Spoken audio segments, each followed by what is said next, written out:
Hi, and welcome to The Curling Show, the podcast that brings you interviews with the sport's top athletes and the people who shape the game. Brought to you by Fit to Curl, a sport-specific guide to training for the world's greatest game by John Morris, Olympic gold medalist, with some help from me, Dean Gemmell. It's not too late to start the off-season training that will help you make more shots, sweep more effectively, and feel better on the ice. And if you start off-season training now, you'll be more prepared to continue with an in-season program once you're back on the ice again. You can buy Fit to Curl at fittocurl.com, at Curling Pro Shops, and now at Chapters, Indigo, and Kohl's stores in Canada. Don't forget to become a fan on Facebook, too. Just search for the Fit to Curl page. A two-time Canadian men's champion, the 2002 Olympic silver medalist, and now set to play with Don Walchuk, Chris Schille and D.J. Kidby. Don Bartlett, welcome to the Curling Show. Thanks, Dean. Thanks for having me on. Hey, you haven't been right out of the game, but I guess you've been more of a consulting player since the 2006 season ended. Why come back now, and why does this team make sense for you? I had a couple of offers already this year, and I turned down because I didn't really want to get back into it. And when Don offered, he's one of my best friends in the world, and I know he really wants to give it a go at skipping. So I figured, well, I'll give maybe another year of my life to a good friend. So have you missed anything about not playing regularly? Yeah, I miss being on the road. Actually, a lot of people don't like being on the road, but I like the camaraderie with the teammates and the other curlers, and you miss your family, but it's also a great time to spend with some good friends. What part of playing did you not miss? I'm not sure. I was thinking about it. I missed the game, the competition, but.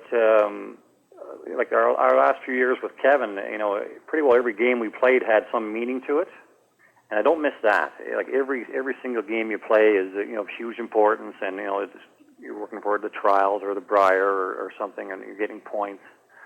And it'd be nice to play just for the spirit of the game. And the last few years I've had that, just playing with a couple of friends, and not so much pressure, and it was great just to go out and enjoy the game. I think you can understand that at all. I think I can understand that. I mean, it is nice just to enjoy the game sometimes, and there's probably less and less of that for everybody at the top level these days. You don't get a lot of fun spiels and things where guys really kick back as much, mainly because guys don't have the time, I think, to play in some of those. But maybe you guys will find the time to do a bit of that. How's your back, and will you hold the stick when Don is throwing? No, my back's great, actually. I had surgery 3 years ago, just after I quit, and I put that off till I was pretty well done with my curling, just in case something went wrong. But if I had known now what I do now a long time ago, I would have done it a long time ago. It's a godsend, really. The last couple of years, I was in pain constantly, and now it's completely gone, so it's a great feeling again. So you're going to play true lead. You're going to sweep and everything else, and yeah, that's the one part about my game I really pride myself in is my ability to judge rock. And people always ask me how I do it, and I don't really know. It's just done it thousands and thousands of times. I guess it's second nature. That's interesting. I had that as a question here to ask you what your secret to judging weight was, and you're saying it's basically just intuitive. And a talent, I guess. You've never been a guy who relied too much on the watch, I don't think, were you? No, I time the other team's rocks all the time. Gives me an idea. And if I can give a tip for all the curlers that are starting or still playing, the biggest thing is watch the path you're on. Because the watch doesn't mean anything if you're on a different path. You've got to know which path you're on. And watch the last motion of the guy. Basically, how I do it is I judge it all the way out. The guy's coming out, and I judge it, and I have it in my mind. Okay, he's too heavy. Okay, he pulled off, so now he's close. So that's basically how I do it. And it was funny because Kevin comes out a certain time, and he usually extends a little bit, whereas Don comes storming out and just yanks off it. So Don's really hard to judge. But after a while, I sort of got used to it. I was going to say Don's a bit more of a field player. Certainly, probably the guy you wouldn't be able to use a watch with, anyways, right? So. Yeah, exactly. He has his own style, and it took me a while, but I think I'm used to it. Hey, one look at the players in this lineup, and I'd say you're destined to fill the sunshine and happiness role, Don. Do you think there's enough sunshine and happiness in you to balance out some teammates that certainly have their ornery sides? Yeah, I don't know. We haven't really talked about that. We'll see how it goes. If there's too much of it, then I'm not going to be around much. I won't put up with much of that. But I know what they're like, and it's young. I mean, I was like that a lot when I was younger. Not so much as maybe banging the brooms and stuff and cursing and swearing, but things didn't go right. I wasn't very happy either. So I hope I can help him a little bit that way, and I don't mind. I mean, Kevin was like that quite a bit too when he was younger, and it worked okay for him. It's just you have to be able to use it to your advantage. That's all. I do think it's a question of balance with teams, right? I mean, you can't all be sunshine and happiness guys either, right? Yeah, exactly. I was always, whatever team I was on, I was always the raw guy, and I don't know if I'm going to be doing that much anymore. It's a lot of work, actually. It's somebody has to do that on the team. There's always got to be at least one raw guy, and I was always it, and it's uncomfortable sometimes, but someone's got to do it, and it seemed to be my role. Interesting that you think it's a lot of work. Yeah, if you're playing with three guys who make it a lot of work, I guess it is. Yeah, and some guys, everybody's different, right? Some guys don't say much the whole game or after the game or whenever, and so you need somebody to step up, and things don't go well all the time, and you have to pump the guys up, and that seemed to be my role, and I guess pretty good at it, so I didn't mind doing it. You played with Kevin so long, with teams that were sort of guided. I think any team with Kevin Martin is influenced, of course, or led by Kevin. You played with some different teams, sort of as a freelance curler the last few years, and did that give you any insight into different sort of team dynamics? Yeah, like I played with Ted Appleman a few times. We won a spiel in Red Deer. That was a lot of fun. I really enjoyed that to get back to winning again. It's always winning never gets old, that's for sure. And I'm just basically trying to tell those guys that they have a ton of talent. I don't know if they realize how good they are, but they have a ton of talent, and I think their biggest problem is inconsistency. I mean, they'll curl 93 and then 98 and then 88 and then they'll curl 60. You can't have that. You got to have I played with Pat Ryan and Randy Furby and Kevin Martin, and all three of those guys, their biggest talent was their consistency. Their bad games were never usually lower than 70. So that's what I'm trying to tell those guys, that they've got the talent. They practice. They practice so much. Nobody practices more than they do, but they just have to get more consistent. I guess that consistency is why those guys have, Furby, Kevin, those guys have winning percentages of 800 and 900 is the reality of it. I think that's the difference with top players, isn't it? Exactly, yeah. And but most of the top players practice a lot, and that's how they get good. And these Appleman guys, I mean, they're young yet too, right? They know the game. They know the game really well, but they will win. Mark my words. When Kevin's done and when Netawin's done, or even when they're still around, one time they'll sneak a win out. You can mark my words on that. There you go. You heard it here in the Curling Show from Don Bartlett.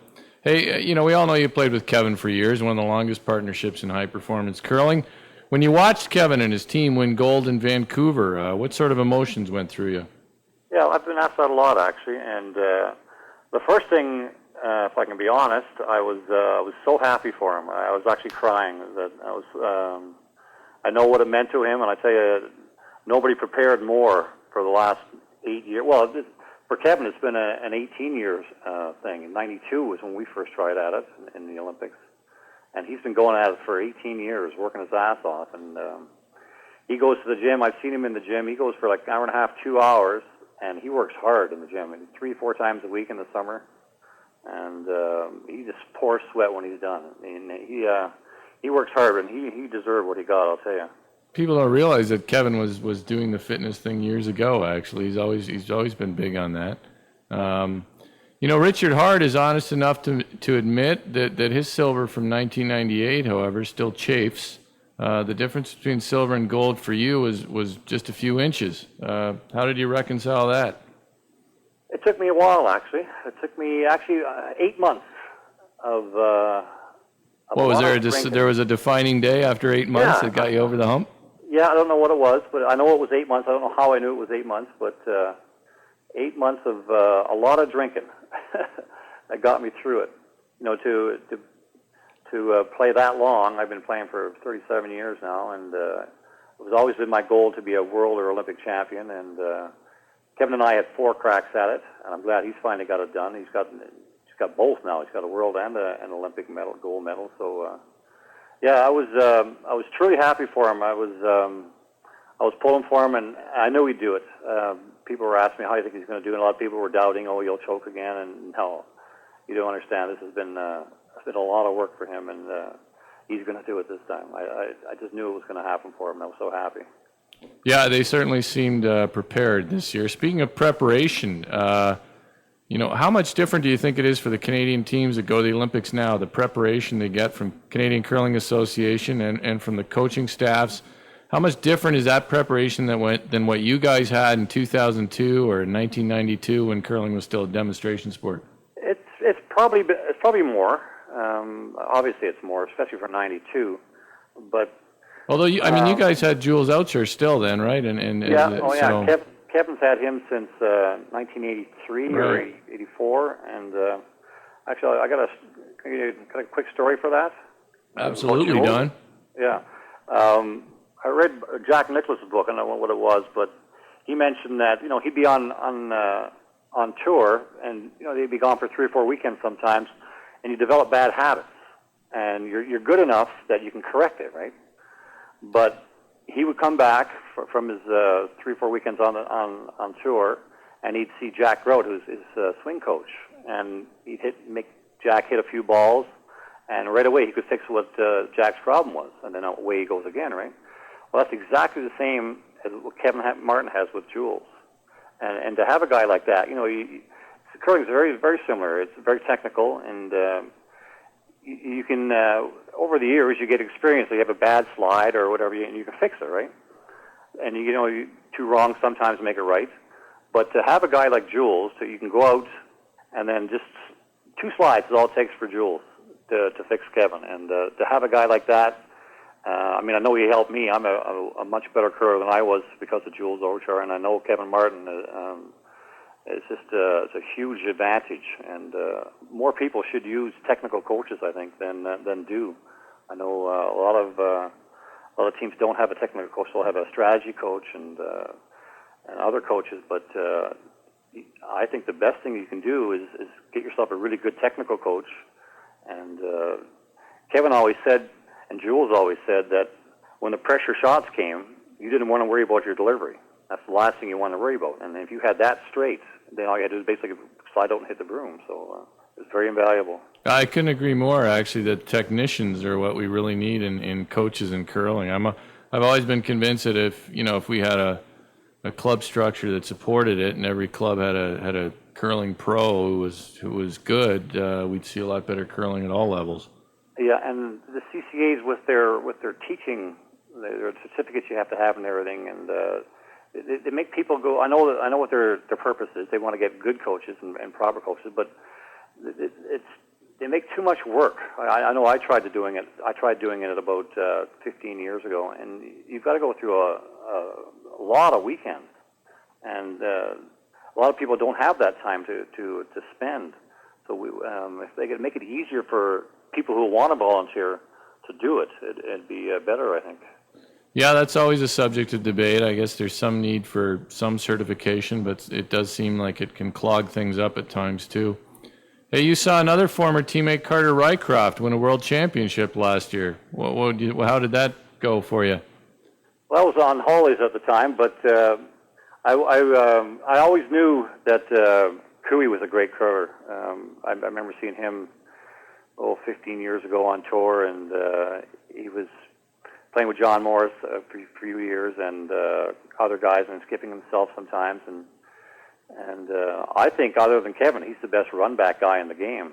He's got an amazing talent, and I think what turned it around for those guys was Carter and Blake. They were good curlers, and I think now they're great curlers. The last 2 or 3 years, Carter has been turned in from a really good curler to a great curler, and Blake's the same way. Yeah, they did seem to step up their game a little bit or become a little more consistent last year. But I do think that Kevin is just an extraordinary shooter. I look at his delivery and I think we should be teaching it, but maybe he's the only one who can throw that way. They learn a lot from being around Kevin Martin and Dave Nedwin, I'll tell you that. And that's why Alberta is so tough now. I mean, I've been playing with various teams the last 3 years, just go out and play in Bondsfields, and there's a lot of good curling. It's basically, curling's basically a skips game. If your skip's not on, you're not going to win. But you've got to have 3 other guys, and that's the little edge. But if your skip's not on, you're not going to win. And there's some really good curling going on in Alberta and other places in Canada as well, Ontario, Manitoba. But Alberta seems to be the hot spot now, and you see a lot of good teams learning strategy, especially from Kevin Martin and David Nedwin. Not just Alberta, but Edmonton specifically. In fact, I don't quite understand. What do you think the gulf is between, in the men's side, between Calgary and Edmonton? Calgary just doesn't seem to produce as many big men's teams. Yeah, I mean, you could say, well, John Morris lives in Calgary, but I think a lot of the problems in Calgary is they've got a lot of talent down there. They just don't get on the same team. When I skipped for 4 years, and I realized, I'm a good skip, but I'm not where I want to be. I'll never be a great skip. So I want to get myself on a team where, all the guys ahead of me are great players, and I can hopefully help them out. And I think that's what's missing a bit in Calgary. I know their ice isn't so good down there. That's a horrible downfall, not having good ice. And it's a lot like that in the Maritimes as well. You talk to Russ Howard, and he's been down there now, and I played down there actually a few times, and it's completely different. And it's hard to be good on bad ice. I mean, you put Kevin Martin on good ice with good rocks, very hard to beat him. But you put him on average ice with average rocks, he's very beatable, and that's the best player in the world. So it gives you an idea how important good ice and good rocks are. Yeah, you put him on bad ice with bad rocks, and I might even have a small chance. Yeah, and Kevin's problem with that is, I played with him long enough, is he doesn't adapt. You have to change. You have to change your game, and you can't bank on playing a 15-foot run back with any consistency. And on good ice, you can, right? So, and also on bad ice, you can't draw the button whenever you want either. Sometimes you can't even get to the button. The ice is so bad because either you over curl or under curl. So you can't bail out. That's the thing. The bailout shot's not there on bad ice. I think with what we know now, it is discouraging when there are bad conditions, though. I mean, with what we know now, it shouldn't be an issue all the time. And I don't mean to say that, I'm not trying to blame ice techs here either, because I think most of them do the best they can. But it is a little frustrating.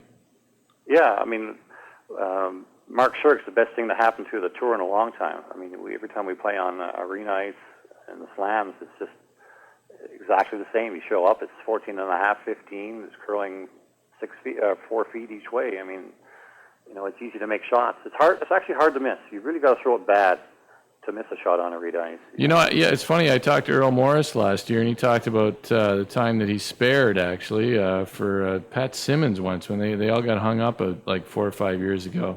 And he called playing on slam ice, so he said it was cream, It was just, he said it was so good. But do you ever think that maybe there's room for a little variation in the slam ice, though? I sometimes, as great as Mark's ice is, and I love it, and I think he's done so much, but do you ever think it might be, one thing I struggle with is slams is that each one doesn't have its own identity, and I sometimes, not bad ice, but maybe a little different character for each event. Yeah, that's one thing that's sure changed in the game. When I first started playing, we started off on 9.5, 10 seconds for the first end, which is like 19, I guess, and really, really slow. And as the game wore on, it got faster. It started at 9.5, and then it got to 12.5, and then 13.5 would be as quick as it ever got. Now, from the first rock to the last rock on good ice, it's 14.5, 15, and it takes a lot of the talent out of it. I think you don't have to adjust.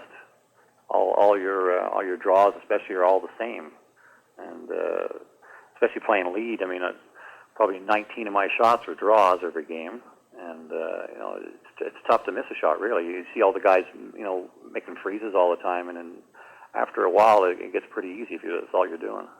Well, I think the average curler can still miss on that ice, but the top players may not give them enough credit, or you may not give yourself and others enough credit. But it is, I don't know. Sometimes I do think that I don't know if I want to see slow ice, but maybe even one of the events has houses that aren't quite as lively, or one has one curls a little differently. But I don't know. That's a tough one to call, because all of a sudden then you have bad ice, and that's not very good for the game either. So. Yeah, it'd be nice to have ice where it took a talent to read it. That was another thing too. But we used to play with negative ice sometimes too, and you had to throw that into your game plan too, right? If you're throwing a shot on this side, well, now it's going to fall 4 inches, and how am I going to deal with that, right? Right. It'd be nice to have a little sand trap in the ice somewhere every now and then. So you have to find out where it is and play around it. Yeah, we'll see. I mean, maybe that's the next thing in ice making, though. Much like golf courses have character, certain ice technicians will develop character for their own ice, and we'll talk about playing on Shurik ice or somebody else's ice and how they have slightly different character. All right, Don, I know you listen to the show, so you know what the runback's about. I give you a topic, you give me your thoughts in 1 to 3 words. Okay. And since you listen, you probably know I'm a little liberal with that 1 to 3 words thing, too. Okay. The new bronze medal game at the Tim Hortons Brier and the Scotties Tournament of Hearts. Oh, boy, really bad for the curlers. Probably good for the fans and making money for the CCA, but really bad for the curlers. Yeah, they'll be playing with hangovers and everything else, I think. Isn't that the problem? I just hope they don't throw the rocks back and forth like they do sometimes. Yeah. Kill an end. Yeah, it's going to be a tough thing to even want to play. That's the. Yeah, and especially if you get the top teams. Like some of the teams that squeak into the playoffs, and they'll be proud to play that game, right? But the top teams will not want to play that game. Yeah. The new 2-year Olympic trials qualifying process reduced from 3. Really good. I've been harping on that for the last 4 years to hopefully get that changed. It's really hard on the curlers' families. That's what I don't like about it. 3 years, you got to play all the time, or you're losing out. Yeah, well, and you have to commit to a team early too, right? I mean, you don't have a chance to bail with a team and say this isn't working and we need to do something else. Yeah. Russian skip Jason Gunlickson. I like it. I think it's great for him. Why not? You're young. Give it a go. Running with the Olympic torch in your hometown of Gander, Newfoundland. One of the highlights of my life, actually. That was thanks to Brad Guju. Brad had to play in the pre-trials, so he dropped out, and I got his spot, and I thank Brad for that. There you go. Alex Rodriguez hitting his 600th home run today. Oh, I didn't know that. Yeah. Obviously it's tainted, but obviously he's a great ball player as well. It's just he was caught in the steroid era, I guess. And, I say he's the youngest and the juiciest to get there, but. The World Anti-Doping Agency saying that testing for drugs during every round of Olympic curling may be unnecessary. I agree with that. Yeah. I got tested, actually in the Olympics in 2002, I got tested back-to-back days, because it's random, right? So and the odds were like 1,000 to 1 that would happen, and it happened to me. Well, yeah, for now we're still free of a drug scandal in curling, fortunately, but I do think... compared to sports where you're trying to shave a half second off, and things like that, I do think maybe they're figuring out curling a little bit. Yeah. How about the pace of mail from Canada to the United States? I don't know. I work at the post office. I know you work for the post office. Yeah, I've heard good stories and bad stories. Seems to be slower to me now. Some places are really fast, actually. Yeah. Some are really slow. I don't know why it is. All right. Wayne Madaw filling in for Richard Hart on Glenn Howard's team during certain events. First reported online by Jim Henderson at sweetmag.com. I didn't know that. Yeah, he's going to fill in for Richie. Some of the bigger ones, I guess, Richard wants to play slightly less. So Wayne has his own team next year, but he's also going to fill in at third on that team. Well, I applaud Richard for doing that, actually spending more time with his family. Yeah, I think he's got kids of an age now that it's a little busy. Yeah. And a team candidate at the Tim Hortons Brier. I can go either way. I think it would be great for promotion.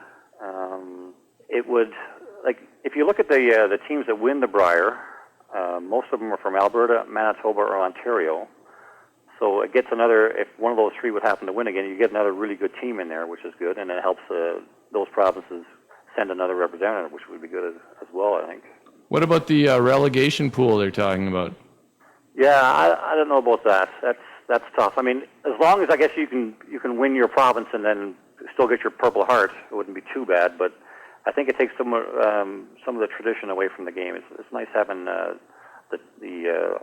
territories and the rest of the Canadian provinces represented, everybody represented.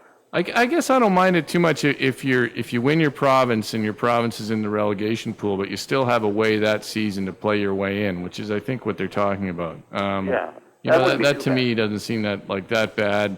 Yeah. It's pretty radical change though, and the Brier is a formula that works. So I don't know. It's a tough one maybe to mess with. And finally, the Randy Ferbey, Brad Gushue lineup. It'll be interesting to see. I mean, I think it's a smart move for Brad. Hopefully, he can learn a little bit from Randy. Although I think Brad knows the game really well.